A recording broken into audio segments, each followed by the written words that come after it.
जय जगन्नाथ नमस्कार। चलतु देखिबा आजिर रेसिपी।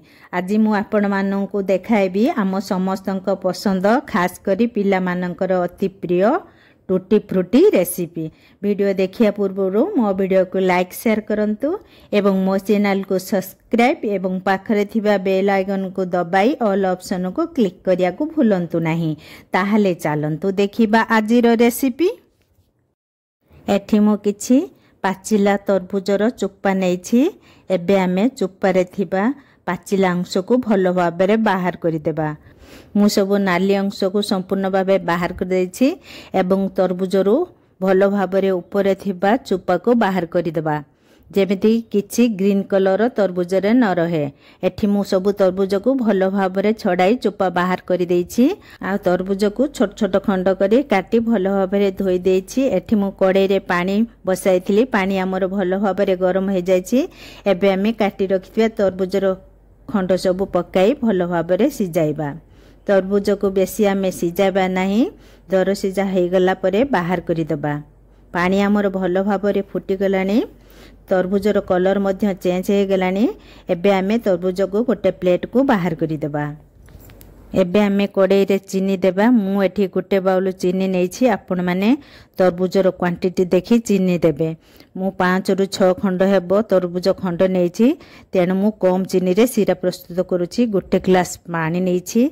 आमको खाली पानी रे चीनी को मिसेबार अछि। चीनी मिसी गला परे आमे सिजाई रखिथिबा तरबुजर खंड को सब देबा। चीनी को बेसी आमे मोटा करिबा नाही, नहले तरबुज आमर भल भाबरे चीनी रे मिसिबो नाही कि चीनी पानी किछि सोसिबो नाही। बास खाली चीनी मेल्ट हो गले आमे तरबुज खंड पकाई बाकी थिबा तरबुज को भल भाबरे चीनी पानी रे सिजाई देबा। कारण आमे गरम पानी रे तरबुज को अधा सिजाई थिले। बाकी थिबा तरबुज को आमे चीनी पानी रे सिजाई भल भाबरे चीनी रे तरबुज को मिसाई देबा। जेमिति कि तरबुज खंड सब चीनी पानी को टाणी भल भाबरे सिजी जिवो। एठी हमर तरबुज भल भाबरे चीनी पानी सब टाणी नेछि। एबे आमे गैस को बंद कर देबा। पूरा पूरी सुखा सुखा करिवे नाही। एमिति थिबो गैस को बंद कर देबे। एठी मो 3टा बाउल रे तरबुज को अलग अलग करी रखिछि। कारण मते 3टा कलर टूटी फ्रूटी करिवार अछि। प्रथमे आमे रेड कलर फूड कलर देबा। मु एठी गोटे टीस्पून रु कम हेबो रेड कलर फूड कलर नेछि। एबे कलर को अल्प टिके पानी रे मिसाई गोटे बाउल रे ढाली देबा। गोटे कलर टूटी फ्रूटी हमर प्रस्तुत हो गला। आमे आ गोटे बाउल रे ग्रीन कलर फूड कलर नेबा। ताकू मध्य सेही सेम प्रोसेस रे मिसाई ग्रीन कलर टूटी फ्रूटी प्रस्तुत करदेबा। आमर 2 प्रकार टूटी फ्रूटी प्रस्तुत हो गला। आमे एबे येलो कलर फूड कलर नेबा। ताकू मध्य सेमिति पानी रे मिसाई भल भाबरे गोळाई प्रस्तुत करनेबा। आमर 3 प्रकार टूटी फ्रूटी प्रस्तुत हो गला। देखंतु केते सुंदर देखा जाछि। याकू गोटे जागा रे ढाली भल भाबरे सुखाई देबा। यह को 2 रु 3 घंटा पर्यंत अलग अलग करी सुखाई देबा। एठी हमर 3 घंटा हो जायछि। देखंतु टूटी फ्रूटी हमर केते सुंदर भाबरे सुखी जायछि। किछि भी हाथ रे लागु नाही। आमे एबे सब टूटी फ्रूटी को गोटे बाउल रे ढाली मिसाई देबा। देखंतु 3टा जाका कलर टूटी फ्रूटी मिसिला परे केते सुंदर देखा जाउछि।